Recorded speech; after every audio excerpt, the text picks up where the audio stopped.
Olá, boa noite. Boa Notícia entrevista o ex-prefeito e pré-candidato ao governo de São Paulo, João Dória, do PSDB. Empresário que entrou na política, Dória foi eleito prefeito de São Paulo no primeiro turno em 2016. Deixou o cargo após 15 meses para se lançar em uma nova empreitada, a disputa pelo governo do estado.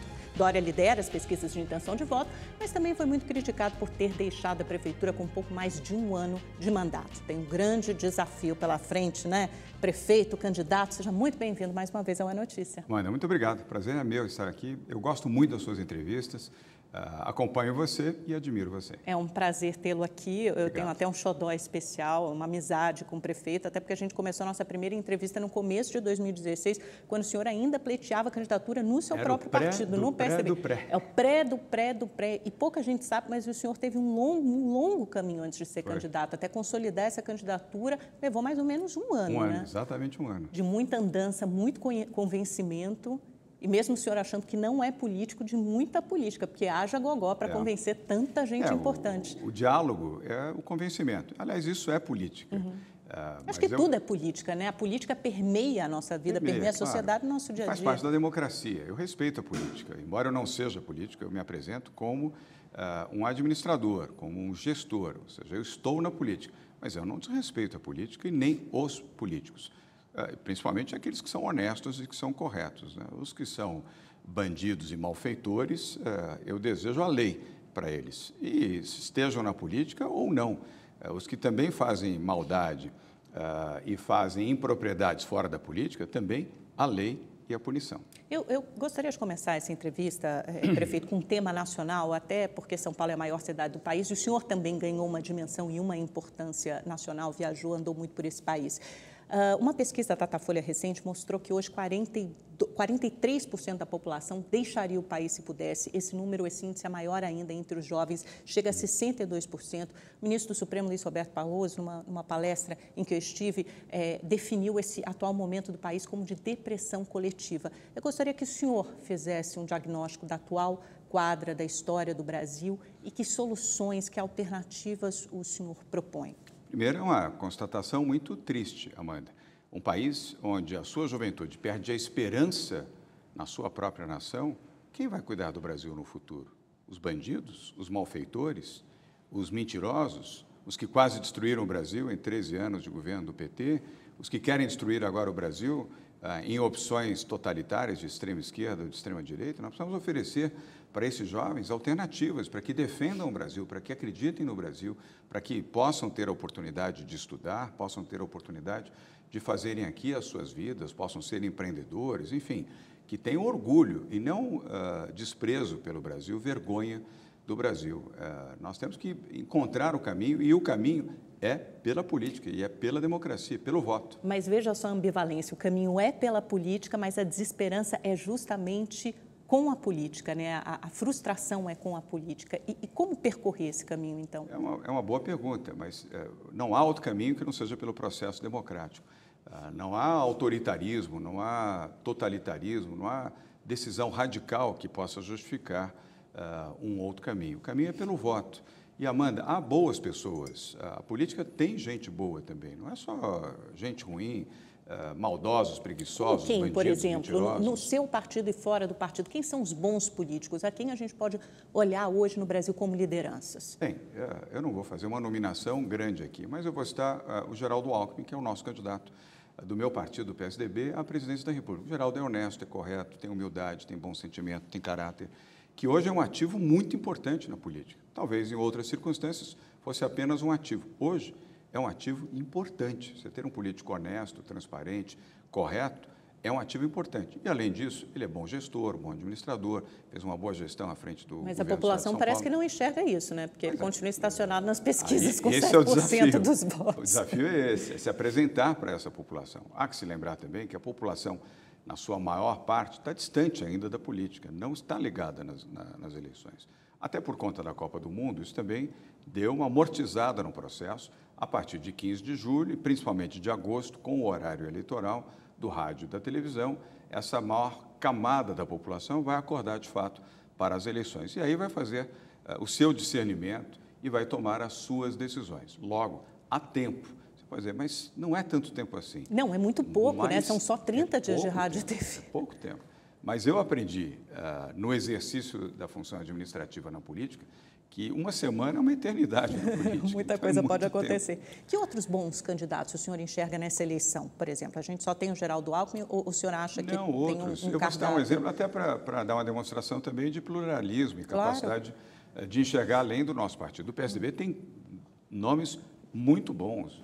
Esse rapaz, o Eduardo Leite, que disputa lá o Rio Grande do Sul, é muito bom, é correto. Não, mas eu digo dos candidatos a presidente. O senhor mas vê eu vou outros aqui bons só nomes? citar mais um exemplo de jovem, de pessoas que têm capacidade de crescimento dentro da vida pública.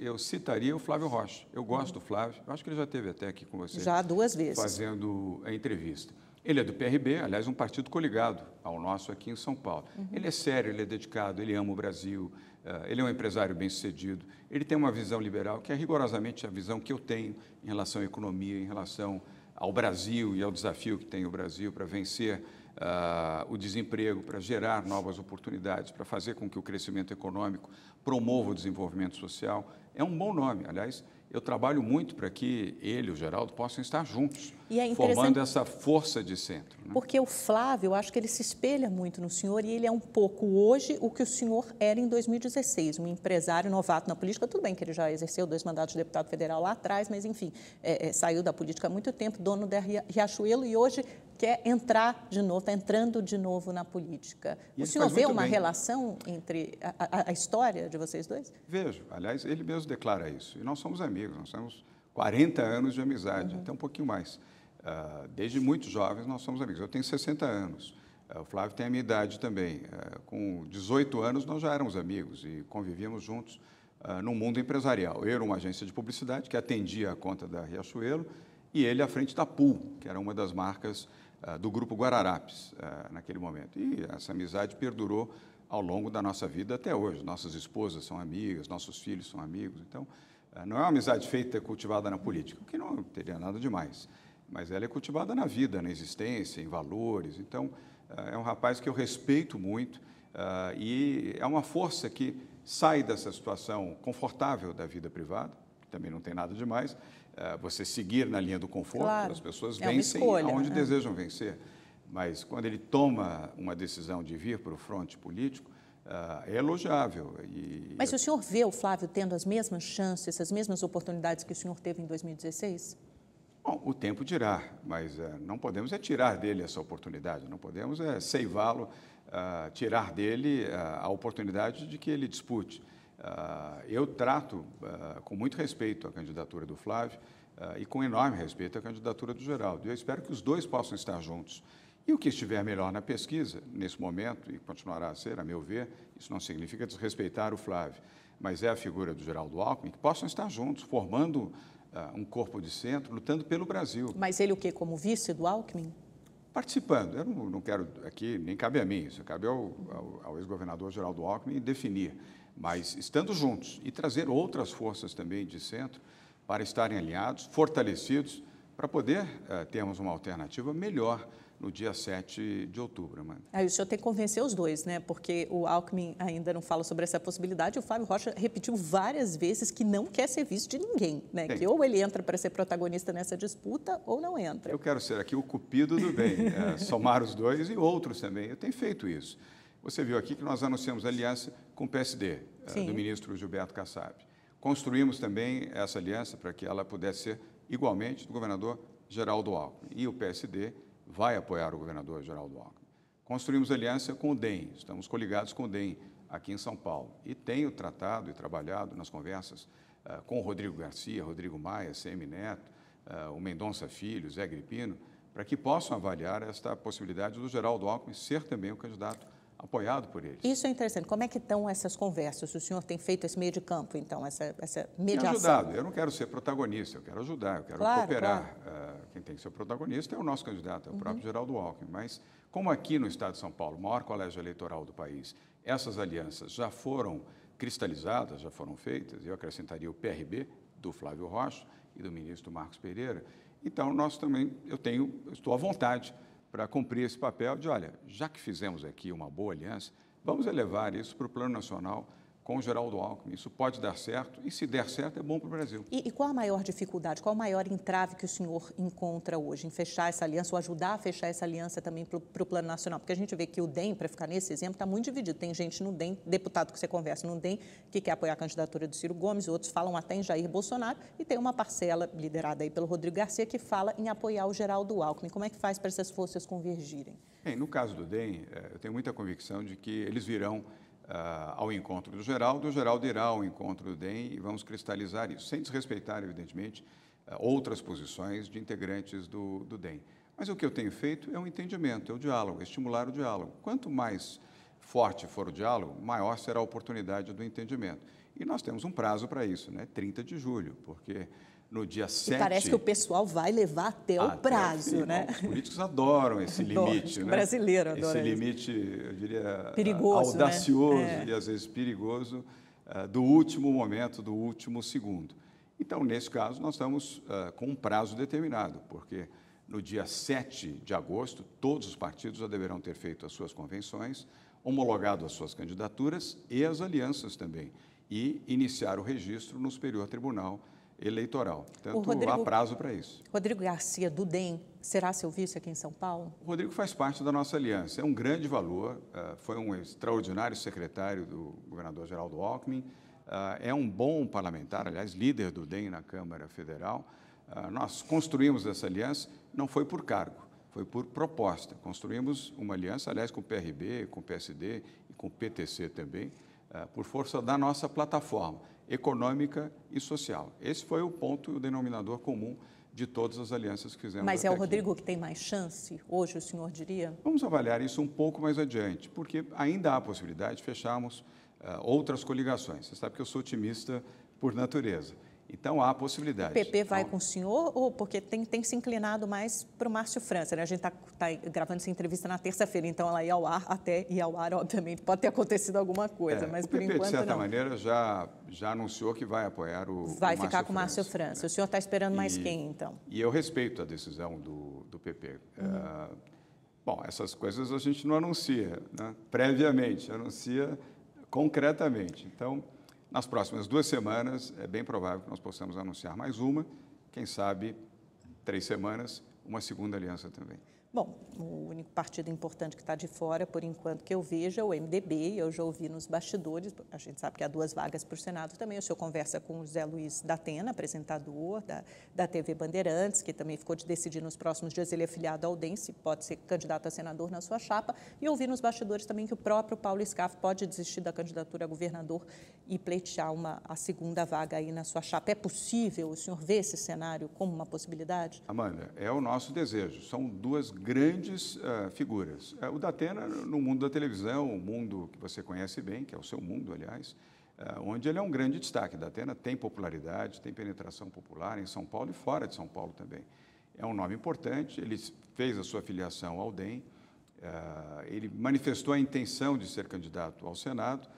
Ele tem, na verdade, até o dia 30 de junho para decidir, porque a legislação obriga, se Amanda Klein tomar a decisão de ser candidata a deputada federal, o seu último dia na Rede TV, ao vivo ou gravado, tem que ser 30 de junho. Depois no meu caso, eu precisaria ter me filiado a algum partido. A partido também. Não sei se é ou não, mas a regra é essa. Não. A partir do dia ter a filiação e a partir do dia 1º de julho, nenhum apresentador de rádio ou televisão pode manter a sua presença no rádio ou na televisão. Entendi, ele tem pouco tempo, então esse tempo está acabando. Portanto, até o final da semana que vem, essa decisão será materializada por ele. E o Scaff, vocês têm tido essa conversa, Scaff, falaram sobre isso? Eu tenho amizade, gosto dele, Amanda.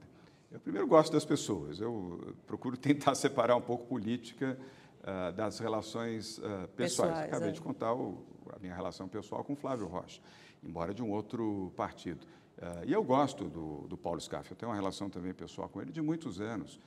Meu amigo, nos frequentamos, falamos com frequência e continuamos a falar nesta etapa. Eu reconheço o direito que ele tem, obviamente, ele já se apresentou como um pré-candidato ao governo de São Paulo, está pontuado na pesquisa. É que ele está meio isolado, embora esteja em segundo lugar nas pesquisas, aparece em segundo lugar, mas ele ficou isolado no MDB, porque o Márcio França, também o atual governador, fechou um grande arco de aliança.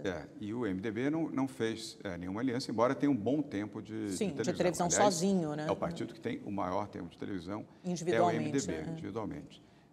Mas abria, nesse diálogo, a possibilidade do Paulo disputar pela coligação Acelera São Paulo, obviamente com o MDB, com o apoio do seu partido, na condição de candidato ao Senado Federal. Então, tem essa chance dele desistir da candidatura e participar na sua chapa como senador. O senhor fez esse convite? Para não magoar o Paulo, vamos dizer, tem o nosso desejo para isso. Bom. Evidentemente que... Tem um convite também, mais do que um desejo, tem um convite explícito nesse sentido. E ele sabe disso, mas eu reconheço a plenitude do direito que ele tem de manter a sua pré-candidatura. Também essa é uma decisão que até 30 de julho ela vai estar clarificada, de um lado ou de outro, mantendo a candidatura ou somando dentro desta coligação. Me parece, Amanda, sem querer anunciar nada, que a decisão do MDB no plano federal, se tiver candidato à presidência da República, dificilmente o Paulo Scaff deixará de ser candidato ao governo do Estado de São Paulo pelo MDB.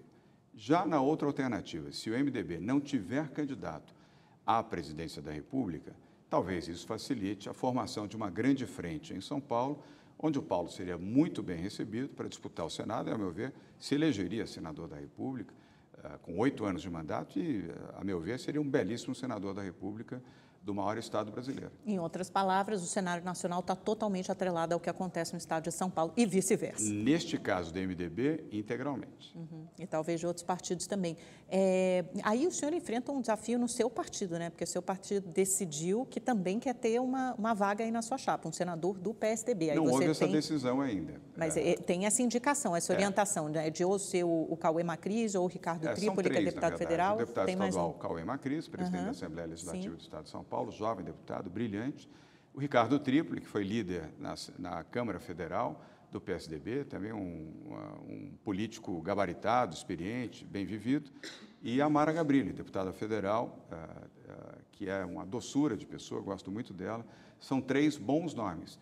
Mas o PSDB tem pragmatismo também. Nós precisamos ganhar as eleições no maior colégio eleitoral do país, que é São Paulo. E ao ganharmos aqui, ou potencializarmos a vitória, vamos sem perder a humildade, potencializarmos a vitória, nós ajudamos Geraldo Alckmin também, porque com 33 milhões de eleitores, uma parcela considerável da decisão das eleições presidenciais se fará sempre aqui. Portanto, candidaturas que possam ampliar esse arco de alianças e fortalecer politicamente o Acelera São Paulo, que é esta coligação, traz mais votos, trazendo mais votos para o candidato ao governador, no nosso caso, trará mais votos ao candidato, nosso candidato à presidência da República, que é Geraldo Alckmin. De novo, aquilo que eu mencionei logo no início da entrevista. O político gosta de vencer, ganhar, o que é natural. Não há político, aliás, não há ninguém no mundo que entre numa disputa para perder. Os próprios políticos, parlamentares ou candidatos do PSDB querem vencer a eleição. Se para isso nós tivermos que ter generosidade para abrigar 2 correntes de outros partidos nas vagas ao Senado, nós temos que ter grandeza para isso. Lembrando que o PSDB tem um senador da República que chama-se José Serra, aliás, um senador brilhante, que cumpre com muito brio a sua função em Brasília e é senador do PSDB e tem mais 4 anos à frente do Senado. É isso aí, vocês viram, né, como política é um xadrez complicado. A gente acha que é só a candidatura individual, mas envolve milhões de desejos de outros partidos e conta de televisão. É um xadrez, é interessante, é muito estimulante. Falando sobre um pouquinho, voltando sobre as relações pessoais e relações políticas, o senhor assistiu ao primeiro jogo da Copa do Brasil na casa do Flávio Rocha, que o senhor falou que é seu amigo pessoal, e não na de Geraldo Alckmin. Não seria melhor, não seria mais óbvio que o senhor tivesse assistido com o Geraldo? Seria, foi só uma circunstância. O Flávio fez o convite há bastante tempo e a esposa dele, a Ana Cláudia, também. E precedeu o convite. Eu já tinha aceito o convite quando houve o outro convite do governador Alckmin. Então, nessa circunstância, eu fiquei com o meu amigo, como poderia ter ficado com o Geraldo. A Copa não acabou em um jogo, nós temos vários jogos da Copa, certamente estaremos juntos em próximas partidas e comemorando, espero, a vitória do Brasil. Aquele 1-1 realmente não foi dos resultados mais comemoráveis, né? Mas a gente já vai ter um segundo jogo até essa entrevista e ao ar. Mas quero aproveitar, Amanda, para dizer que a minha relação com o Geraldo é muito boa, é muito fluida, muito tranquila. Mas tem muita gente que fala do distanciamento de vocês dois. A gente via que vocês dois andavam muito juntos na sua campanha em 2016 e, de fato, agora a gente vê um afastamento. Vocês não fazem mais campanha juntos, aparecem muito menos juntos, viajam menos juntos. E houve um afetamento dessa relação quando o senhor começou as suas viagens pelo país, naquela suposta campanha para a presidência da República. Isso estremeceu a relação de vocês dois. Como é que está isso hoje? O senhor se ressente ou acha que avançou o sinal naquela época? Bom, para esclarecer, eu nunca me apresentei como pré-candidato à presidência da República. Mas até os institutos de pesquisa colocaram o seu nome lá, né? Eu não sou dono dos institutos e nem sou capaz de influenciar institutos de pesquisa. Mas eles também não tiram essa ideia do Arco da Velha do nada, né? Mas não de mim. Portanto, eu nunca me apresentei, nunca falei, nunca registrei. Você não vai ver nenhuma frase minha. Entre no Google, pesquise, e quem está nos assistindo também, nunca me apresentei. Mas também não descartou, candidato. Mesmo aqui numa entrevista ao A Notícia, na nossa última, no final do ano passado, o senhor nunca descartou derradeiramente a hipótese, a possibilidade de ser candidato a presidente. Mas sempre afirmei a você que, havendo a candidatura de Geraldo Alckmin, ele era o nosso candidato. Eu falei isso aqui na entrevista para você. E as nossas relações seguem relações muito boas, muito fluidas. Agora, o Geraldo tem um tema que eu preciso respeitar. Ele tinha um vice-governador, que agora é o governador do estado de São Paulo, Márcio França, que ele declarou apoio ao Márcio França. Então, ele tem 2 palanques em São Paulo. Então, eu, em respeito a esta decisão, eu não fico forçando o Geraldo Alckmin a estar conosco nas viagens que temos feito e nas ações, e temos feito, e várias, na chamada pré-campanha, na região metropolitana, na capital de São Paulo, e principalmente no interior do estado de São Paulo, em respeito a uma decisão que ele tomou de ter 2 palanques. Então, ele, Geraldo, precisa saber o momento onde ele pode se posicionar em um palanque e outro. É uma decisão, da minha parte, respeitosa em relação a Esse negócio de ter palanque duplo atrapalha a sua campanha ou atrapalha a de Geraldo Alckmin? Bom, a nossa eu posso garantir que não atrapalha. Tanto é que estamos à frente nas pesquisas. 4 pesquisas, e a 4ª pesquisa, essa do Instituto Paraná, nos coloca com 32 pontos, o Paulo Scaff com 20 pontos, o Márcio França com 7 pontos, disputando lá embaixo com o Luiz Marinho com 4 pontos. Então, e a 4ª pesquisa sucessiva, em 2 meses e meio, quase 3 meses, onde a nossa posição ela é destacada e ela é, até aqui, bastante consolidada. Então, ela não atrapalha, não nos atrapalha. Atrapalha a de Alckmin, a candidatura de Alckmin? Eu não sou capaz de analisar isso, porque nós não fizemos essa análise pelo outro lado. Nas qualis que fazemos e também nos trackings que realizamos, eu acredito muito em pesquisa, Amanda. A nós não atrapalha, nós podemos seguir a nossa campanha como estamos. Óbvio que eu preferiria fazer com o Geraldo e apoiando o Geraldo presencialmente. Eu já faço isso. Em todos os lugares onde vou, todos os encontros, as reuniões, as entrevistas, eu falo do Geraldo, apoio o Geraldo, luto pelo Geraldo e menciono que ele precisa do apoio das pessoas para se eleger para o segundo turno. Então, eu já tenho feito isso, mas tudo a seu tempo. Nós vamos ter, creio eu, nas próximas semanas, a possibilidade de iniciar essa campanha conjuntamente. Já que o senhor falou que acredita muito em pesquisa, uma pesquisa Ibope em São Paulo mostra o pré-candidato Jair Bolsonaro com 19% das intenções de voto em São Paulo, né? E o Alckmin, no cenário sem Lula, claro, e o Alckmin tem 15% das intenções de voto, né? Estão tecnicamente empatados, mas numericamente o Alckmin está atrás dele. O que esses números mostram, na sua opinião? Que é preciso fazer campanha. Aí a interpretação da sua pergunta é essa: o Geraldo precisa fazer campanha em São Paulo, ele não pode ficar distante. Ele tem feito campanha em outras localidades, norte, nordeste, centro-oeste, região sul do país, um pouco aqui pelo sudeste também, mas... O senhor acha que ele não pode abandonar São Paulo, não pode deixar de fazer campanha em São Paulo? Ele não abandonará, mas ele vive Mas, como o senhor disse, ele escolheu outros lugares para iniciar a campanha. Estratégia. O Geraldo tem sabedoria, tem conhecimento, 40 anos de vida pública. Mas, na sua avaliação, tem se mostrado uma estratégia equivocada? Seria melhor fortalecer o nome dele no Estado antes de viajar? Eu quero fazer essa avaliação. Aliás, não cabe a mim, cabe a ele e àqueles que estão ao lado do Geraldo. Mas eu sinto que ele se ressente um pouco de não estar fazendo campanha aqui. Há tempo para reverter isso. Eu já mencionei para você, uma semana na política é uma eternidade.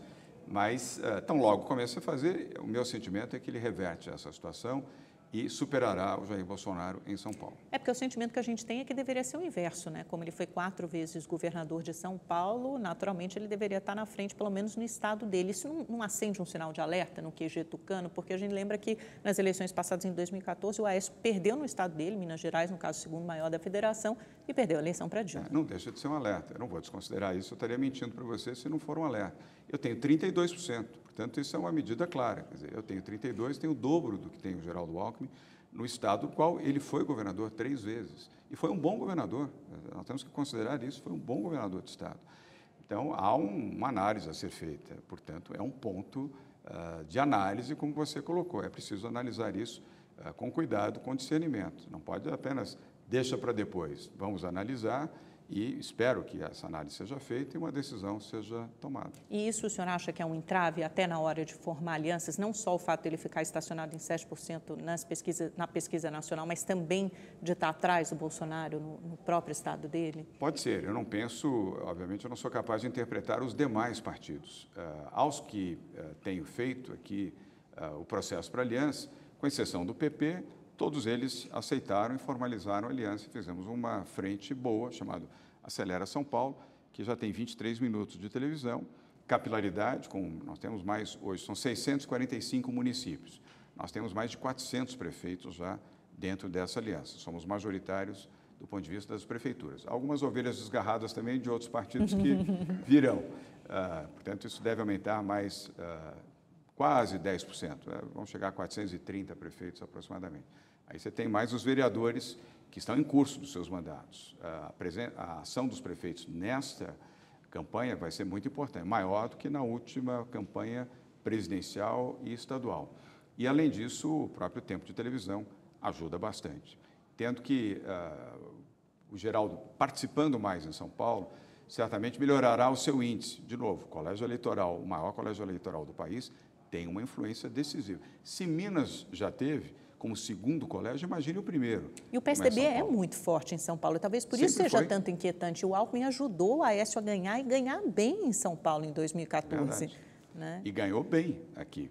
O Aécio teve uma vitória aqui expressiva, lamentavelmente, perdeu no seu estado em Minas Gerais. E por isso fica tão desconcertante entender por que o Alckmin está atrás do Bolsonaro. Só para terminar esse capítulo do Bolsonaro, havia, ou talvez haja ainda, uma clara convicção dos partidos de centro, até com quem eu conversei, de que essa candidatura do Bolsonaro simplesmente iria se diluir, desidratar ao longo do tempo. Só que não é isso que as pesquisas têm mostrado, né? As pesquisas têm mostrado um alto grau de perseverança, um engajamento muito grande do eleitor com o Bolsonaro. O senhor acha que o centro erra, brinca ali à beira do precipício ao subestimar o Bolsonaro? Hoje não subestima mais, mas já subestimou e errou na avaliação. Você tem razão. Hoje não subestima mais. Hoje todos sabem que ele tem consistência. Uma candidatura, quem fica quase 2 anos numa posição de destaque, com pesquisas sistematicamente reproduzindo essa consistência, não é um fato deletério, não é um fato pontual e que vai diluir repentinamente. Não vai. E, ademais, eu percebo que o Bolsonaro faz um esforço para agregar 1 ou 2 partidos numa coligação que permita a ele ter algum tempo de televisão. Não será majoritário o tempo dele, será minoritário. Mas hoje ele praticamente não tem tempo de televisão com o PSL, que é a sua legenda. Mas se fizer e agregar mais 1 ou 2 legendas, muda de figura. E, além das redes sociais, onde ele é o campeão, aliás, o único que compete com o Bolsonaro, de alguma maneira, sou eu. Com 4 milhões e 300 mil seguidores, ele tem 5 milhões e 200 mil, 1 milhão a mais do que eu. O Geraldo tem 750 mil, só para você ter aí um balanço de diferença. O Lula tem 4 milhões, então, esses são os 3. O senhor iria para a briga com o Bolsonaro? O senhor acha que o senhor brigaria bem com ele? Eu gosto da Amanda porque ela é competente e suave nas colocações. Não, porque eu fiquei imaginando, quando o senhor falou agora da rede social, é verdade, o senhor é o único que se aproxima, né? Amanda, chega perto. Numa disputa, eu disputo com quem tiver que disputar. Eu não desrespeito competidores, mas eu não temo competidores. Eu enfrento competidores. O senhor iria para cima dele? E, modéstia à parte, venço competidores. Eu não estou aqui sendo arrogante, mas eu não disputo para perder, eu disputo para ganhar. O senhor acha que o senhor venceria o Bolsonaro? Amanda, eu não quero, com essa sua pergunta e com a minha resposta, dar o sentimento de que eu queira fazer qualquer substituição. Quem vai vencer o Bolsonaro é Geraldo Alckmin. que é o nosso candidato à presidência da República. Eu tenho a convicção de que ele saberá enfrentar e vencer. Tenho a convicção de que o senhor venceria também. Tá bom. Vamos chamar o intervalo, vai, para não ficar chato, para a gente continuar nesse papo, mas a gente volta para falar mais de Brasil e de São Paulo também. Não sai daí.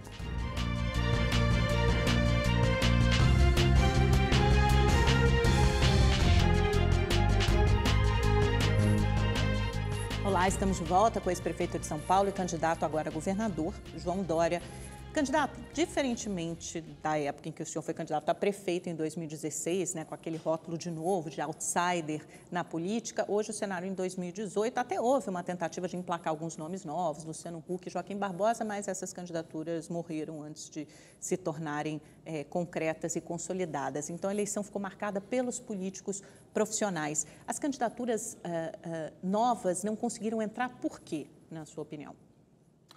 Porque não tinham consistência suficiente para o engajamento popular. Não por, eu diria, retração ou incapacidade. Os nomes que você citou são bons nomes. Joaquim Barbosa, Luciano Huck, não são nomes desprezíveis, são nomes de qualidade. Mas as circunstâncias, o momento, a adesão não foi forte o suficiente para colocá-los na condição de pré-candidatos à presidência da República. Mas a opinião pública, ela sim tem em conta a necessidade ou a oportunidade ou a aceitabilidade para um nome fora da política, ou um nome tido como novo dentro desse contexto. E isso vigora ainda hoje, o senhor acha, ainda em 2018? Sim.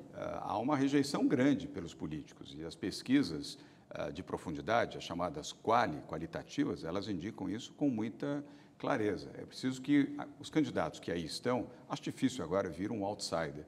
Nesta altura, não há mais tempo para isso. Mas a gente tem nomes novos, né? Por exemplo, o próprio Flávio Rocha, que o senhor citou, o Josué Gomes, que anda aí às voltas com o PR para se lançar, são nomes novos na política. O senhor acha que, por exemplo, num cenário como o senhor teve em 2016, com uma grande coligação, palanques estaduais, no caso da eleição presidencial, obviamente, com capilaridade, seria possível construir, dá tempo ainda de construir uma candidatura dessas? Talvez fosse, mas vejo com dificuldade o interesse dos políticos, dos partidos, em avalizarem isso. Então, o problema é dos partidos, em formar uma coligação em torno de um nome assim. Neste momento, sim, porque o tempo é muito curto, nós temos até 30 de julho, portanto, nós temos um prazo já regressivo muito próximo para isso. O que vai valorizar muito é o discurso, Amanda, ou seja, quem for o intérprete deste sentimento da mudança, o intérprete da geração de emprego, da melhoria da educação, da saúde, da segurança pública, do atendimento social às pessoas em situação de rua, aquele que possa ser o intérprete real dos grandes anseios da população, em todas as classes. Então, o senhor está dizendo que um político profissional vai ter que se apropriar desse discurso, né? Porque se não dá tempo mais de um nome novo, desse que tem 1% das intenções de voto... E terá credibilidade para esse discurso também, não adianta apenas dizer, é preciso dizer e convencer. Qual vai ser o critério, então, para formar essa coligação de centro? E o senhor acredita em mais de uma candidatura de centro? Acredito na candidatura do Geraldo Alckmin. Volto a insistir de que ele pode ser essa candidatura de centro e o agregador de outras frentes partidárias. Mas por qual critério? Qual seria esse critério de desempate? Porque até aí ele só tem 7% das intenções de voto. Mas com 7% ele está à frente dos demais.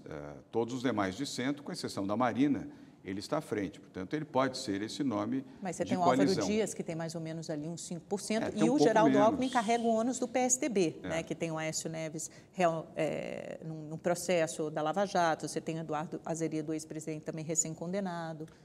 Todos têm ônus e têm bônus, todos os partidos, em maior ou menor grau. Aí tem que ter uma visão pragmática também do próprio candidato, a sua capacidade de articulação, serenidade e força. Tem que ter um pouco dessa linha de equilíbrio e, ao mesmo tempo, de conhecimento e posicionamento. Também desempenho de televisão. Essa é uma eleição cuja decisão final será a televisão. Você não tem a dúvida. O senhor ainda acredita nisso? Não será uma eleição só de rede social ainda? Não. A televisão continuará tendo um papel fundamental. Este ano ainda a televisão, onde nós estamos agora, será decisivo nesta eleição. Daqui a 2 anos, vamos ver, o processo das redes cresce com muita consistência. A influência nessa eleição é muito maior do que há 2 anos. Ou seja, quem conseguir formar a maior coligação e ter o maior tempo de TV vai pelo menos conseguir chegar ao segundo turno. Se tiver bom desempenho. Aí é uma combinação, tempo de televisão, desempenho de televisão e de discurso na televisão. São esses 3 fatores. Estou pensando que candidato, fora os dois que estão lá, quer dizer, Ciro e Bolsonaro, teriam... Porque eles têm um discurso combativo, né? Eles vão para cima. Eles e os são outros bons, menos, indiscutivelmente bons. Eu não, Sim. Apesar de eu ter posições diametralmente opostas ao Bolsonaro. Não, eles são e ao eficazes, Ciro, né, do ponto de mas vista eu tenho político. que reconhecer que eles são bons candidatos. São bons candidatos. Agora, temos que vencê-los. O senhor nega que seria candidato à presidência da República, porque o seu candidato é o Geraldo Alckmin, mas na hipótese de haver um chamamento, uma concertação do PSDB e do Alckmin desistir, o senhor aceitaria o desafio de disputar a presidência? Lá vem a Amanda. Mas não é um cenário que está... Se o senhor me desacredita, lá vem a Amanda. Não, mas é o seu papel. Lá vem a Amanda, boa jornalista, boa... que interroga bem, que pergunta bem, que demanda bem. Certamente, muitas pessoas que estão nos assistindo agora gostariam de estar fazendo exatamente essa sua pergunta. Mas esse cenário não está colocado agora. Então, eu não posso fazer projeções sobre algo que não se apresenta uma semana nesse é uma momento. eternidade na política. Eu só estou usando frases suas agora. Então, eu vou aqui dar uma resposta política para você pedindo desculpas. Eu só analiso sobre o cenário real. O cenário real é o cenário geral do Alckmin. Esse é o cenário. Então, hoje ele o senhor é o candidato. descarta completamente essa hipótese. Não existe essa possibilidade. Amanda, hoje. Com muita clareza, eu sou candidato, ou pré-candidato, como exige a lei, ao governo do Estado de São Paulo, concentrado aqui, focado aqui e, felizmente, liderando a campanha para o governo do Estado aqui em São Paulo. Uma enquete telefônica recente do site de Poder, site Poder 360, né, um site de notícias, não vou nem chamar de pesquisa, porque de fato era uma ligação telefônica, uma enquete telefônica, acho que é o melhor jeito de definir. Colocou Alckmin com 7% dos votos, o senhor numericamente atrás com 6%. Essa pesquisa mostra que o senhor também teria dificuldade para ser candidato à presidência? Bem, de novo a boa jornalista questionando e buscando a informação. Eu não desrespeito o site do Fernando Rodrigues, aliás, é um bom jornalista, ele tem uma boa equipe. Mas enquete é uma coisa, pesquisa é outra. Pesquisa tem que ter amplitude, você precisa ter um número mínimo de questionários. Aliás, a legislação eleitoral exige isso para efeito de registro. As enquetes, elas têm um valor limitado. De novo, eu não quero aí desprestigiar nem o Fernando Rodrigues, nem o site 360. Mas, e não pela minha inclusão, que nem deveria, eu não sou candidato à presidência da República.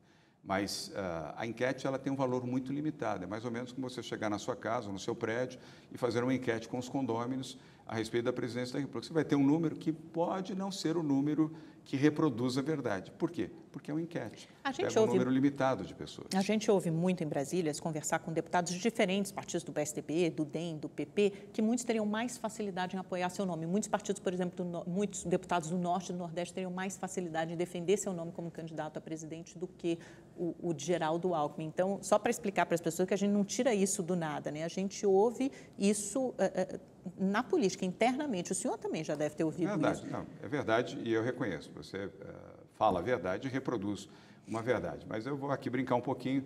Aos que têm essa intenção, me ajudem pedindo aos seus conterrâneos, correligionários, amigos e parentes que moram em São Paulo para que considerem o meu nome na eleição no dia 7 de outubro para governador de São Paulo. Bom, vamos falar então um pouquinho do governo de São Paulo, né, que a gente já gastou assim 2/3 do tempo falando do cenário nacional.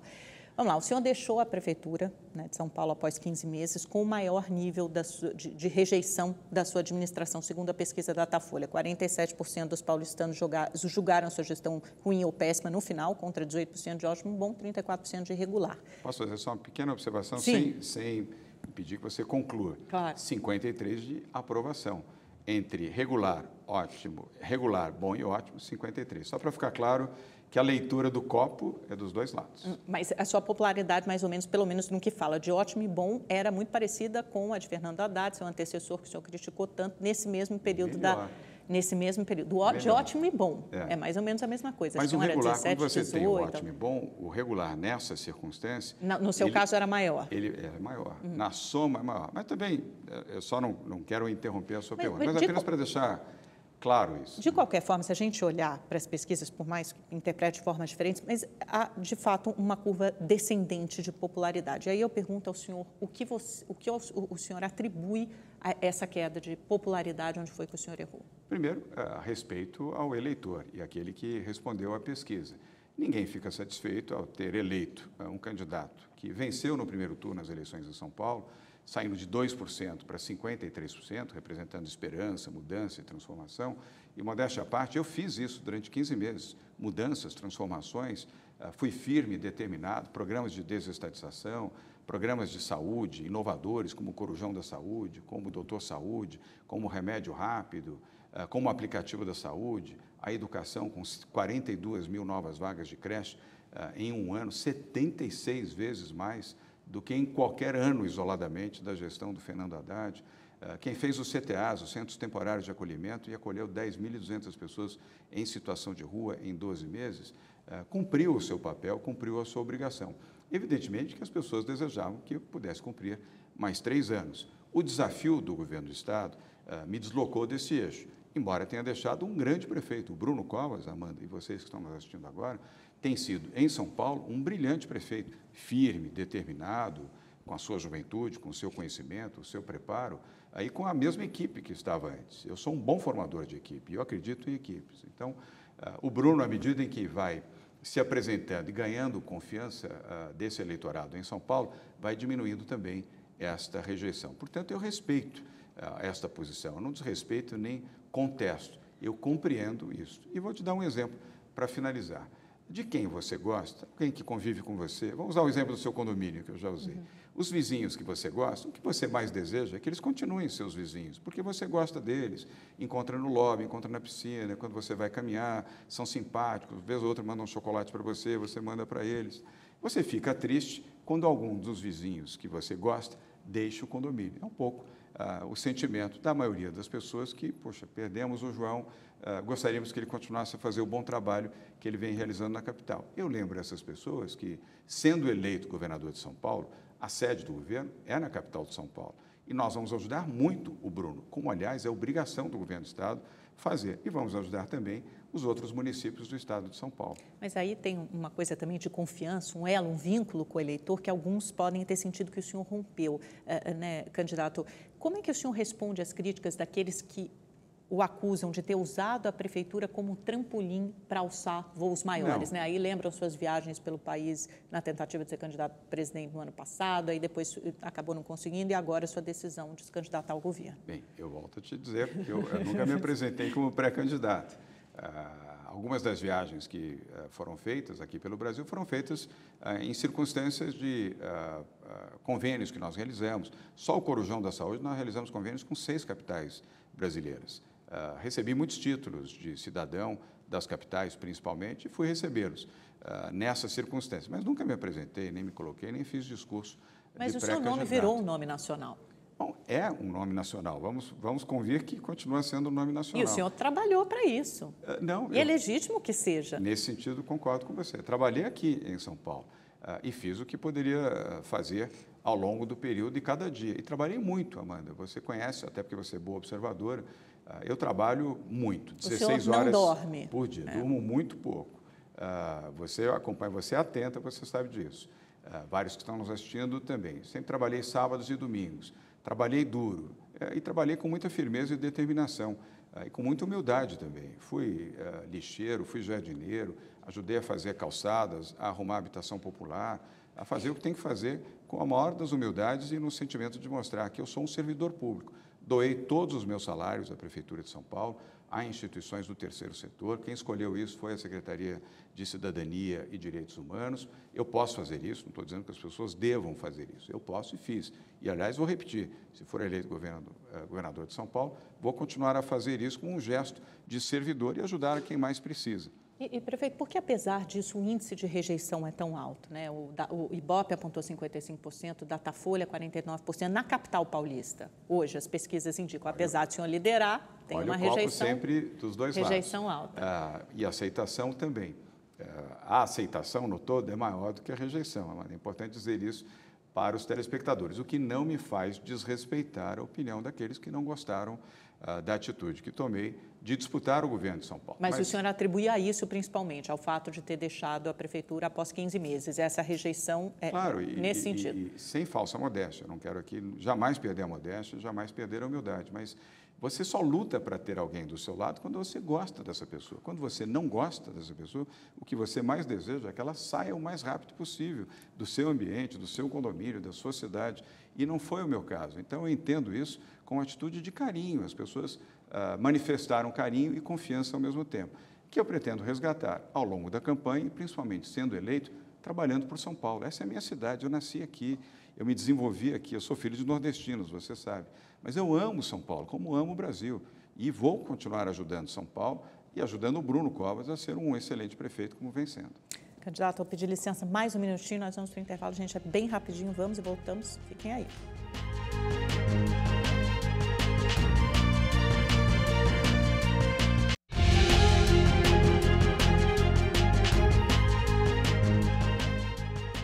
Olá, estamos de volta com o ex-prefeito de São Paulo, candidato a governador do estado, João Dória. Vamos falar um pouquinho de violência, de segurança, né, governador? Porque apesar dos índices, principalmente de homicídio, terem caído muito, né, consideravelmente em São Paulo ao longo dos últimos anos, a gente não pode falar a mesma coisa sobre roubos e furtos.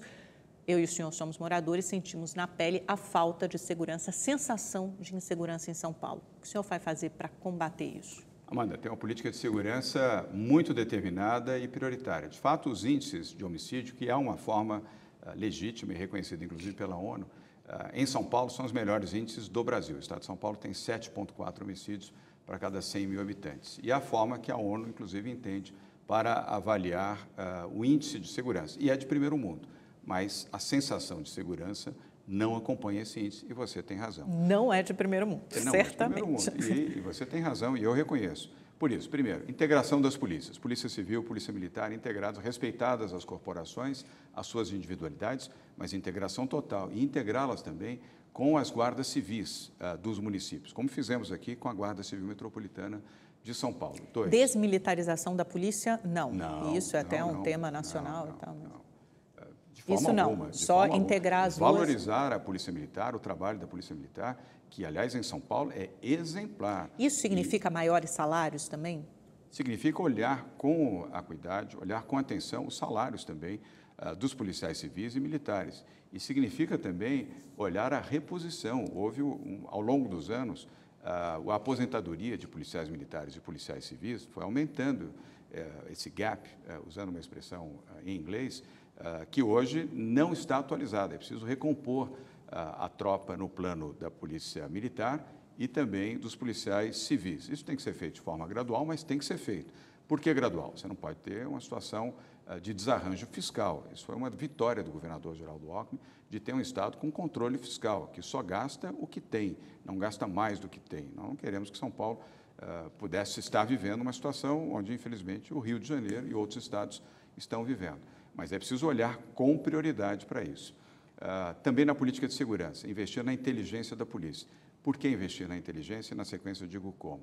Porque a inteligência evita o crime, Amanda. É antes do crime ocorrer. Você não vai depois para elucidar o crime ou para fazer o enfrentamento do crime. Você trabalha antes do crime acontecer e prende o bandido antes de acontecer, investindo em tecnologia, inovação, formação dos policiais civis e militares, trazer para cá especialistas americanos, ingleses, alemães, sul-coreanos e japoneses, que são as melhores polícias do mundo, ou levar para lá policiais militares, oficiais da Polícia Militar, os mais qualificados policiais civis, para aprenderem programas de segurança na inteligência e colocar equipamentos de ponta, tecnologia de ponta.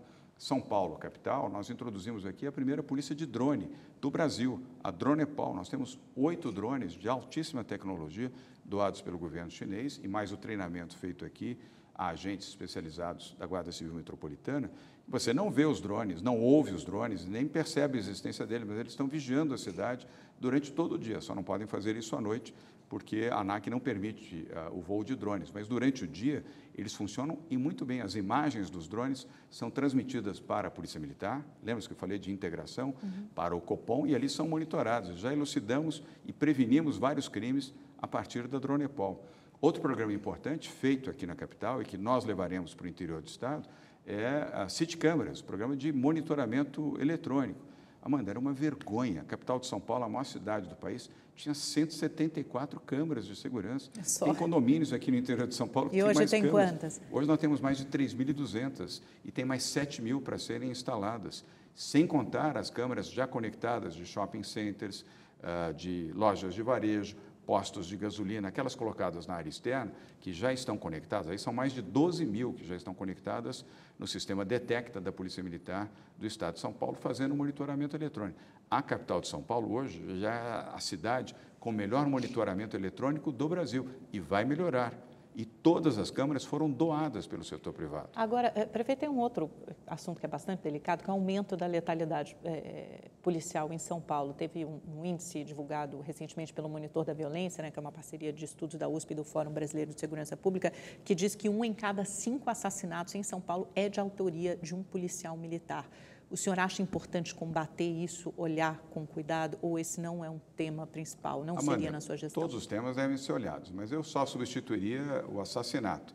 O policial militar ou o policial civil, ele está cumprindo o seu dever, ele está nas ruas para defender você, defender a sua vida, a vida dos que estão nos assistindo aqui e defender o patrimônio também. Mas uma polícia eficaz privado. É uma polícia que mata muito? Uma polícia eficaz é a polícia que age e que atua.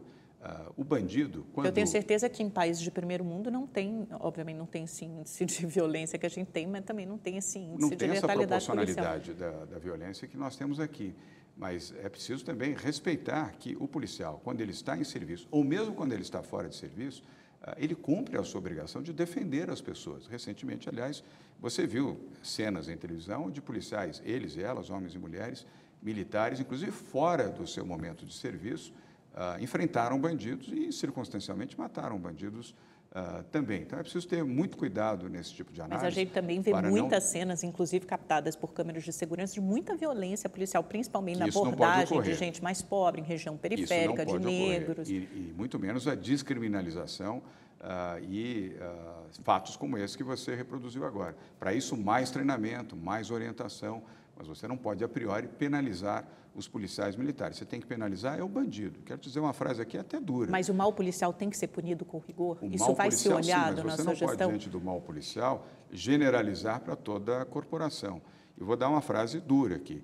Bandido bom é bandido preso, não é bandido solto. Bandido que assume esta condição tem que estar preso. Mas não é bandido morto, né? Não, porque às vezes parece que é bandido morto. É bandido preso, não estou dizendo morto. Preso. Portanto, a ação policial tem que prender o bandido. E a outra coisa que eu vou dizer a você e a quem está nos assistindo aqui, vamos trabalhar também, você nem me perguntou isso, mas eu vou falar, o sistema penitenciário no estado de São Paulo. É respeitável? É. Mas na nossa gestão, bandido preso vai ter que trabalhar, Amanda. Vai trabalhar, ele não vai ficar no presídio lá, assistindo televisão, lendo livro. Mas a gente sabe que hoje quem manda nas cadeias são organizações criminosas. Aqui em São Paulo, o PCC. Nós vamos atuar com muita determinação e vamos utilizar também tecnologia para isso. Mas como? Impedir, por exemplo, o celular de entrar em presídio, que hoje é uma coisa muito comum? Minas Gerais tem um sistema prisional exemplar, não entra celular. Não entra celular. Mas você tem Belo Horizonte com todos aqueles ônibus queimados e as outras cidades de Minas, justamente porque o PCC está... Vamos passo a passo. Mas já há exemplos de complexos penitenciários, eu dei um exemplo positivo, negativo, tem vários, tem duas dúzias, mas estou dando um exemplo de um sistema que funciona bem. Não entra celular, não tem armas, nem brancas, nem armas de fogo, nem nada, não tem fuga e todos que lá estão trabalham. Não só para a redução de pena, como também parte do salário fica para a família daquele condenado e a outra vai para o Estado, que se remunera do custo que representa o bandido preso. Não é justo que a população, você que está em casa, além de pagar os seus impostos, ainda tenha que alimentar o bandido que está na cadeia, que fica lá se divertindo ou utilizando um celular que não deveria existir para tramar contra a vida de outras pessoas. Ele tem que pagar pelo tempo, pela comida e pela acolhida que ele está tendo lá na penitenciária. É uma outra visão. Uma última pergunta. Candidatos tucanos estão há 24 anos em São Paulo. A gente sabe que há um cronograma de obras todo atrasado, várias estão sendo entregues agora, né, às vésperas das eleições, no limite permitido pela lei eleitoral. Tem de transporte sobre trilhos, metrô e trens, obras de rodoanel atrasados. São Paulo, apesar de ser o mais rico estado do país, não é um exemplo, não é uma referência em educação ainda. A meta do IDEB de 2015, por exemplo, ficou aquém do esperado, não foi batida. O PSDB já não está há muito tempo em São Paulo, não é hora de mudar? Não. Posso fazer pequenas observações? Sim. Sem contrariar você. São Paulo tem o melhor IDEB de educação do país. O estado de São Paulo é o número 1 no IDEB. Não significa que não tenha que melhorar até para manter esta posição. Tem o menor índice de criminalidade do país. É o estado mais seguro do país, é o estado de São Paulo. O estado que tem as melhores rodovias do país, que tem o melhor metrô, sistema metroviário do país, que tem o melhor sistema ferroviário do país, é São Paulo. Mas quando a gente compara outras grandes cidades, por exemplo, Cidade do México, tem mais do que o dobro de quilometragem de trilhos, né?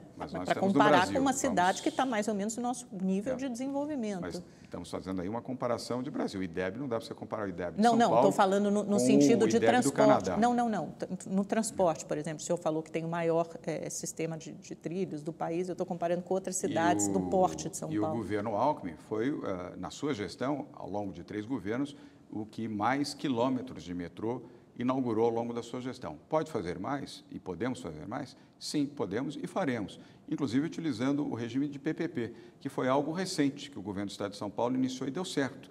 Desde que houve o problema do Lava Jato e as empreiteiras abandonaram as obras de algumas linhas do metrô aqui em São Paulo, e esse foi um problema grave que atrasou a conclusão de várias linhas, quando o governo paulista acertadamente adotou a PPP, a parceria público-privado, como forma, os processos de construção se aceleraram e de conclusão também. Tanto é fato que até o final desse ano tem várias estações de metrô e novas linhas que estarão sendo inauguradas.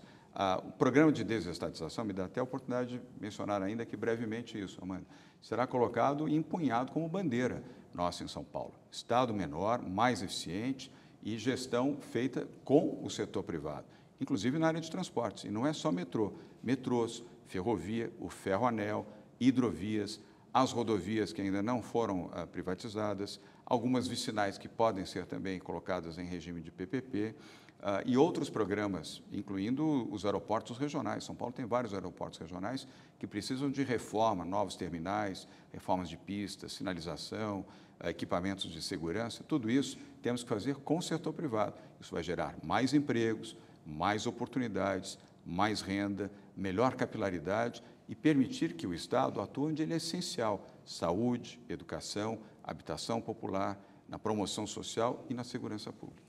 Candidato, vamos para o nosso pinga-fogo, sua parte preferida. Estava demorando, eu adoro o pinga-fogo. Pronto, chegou.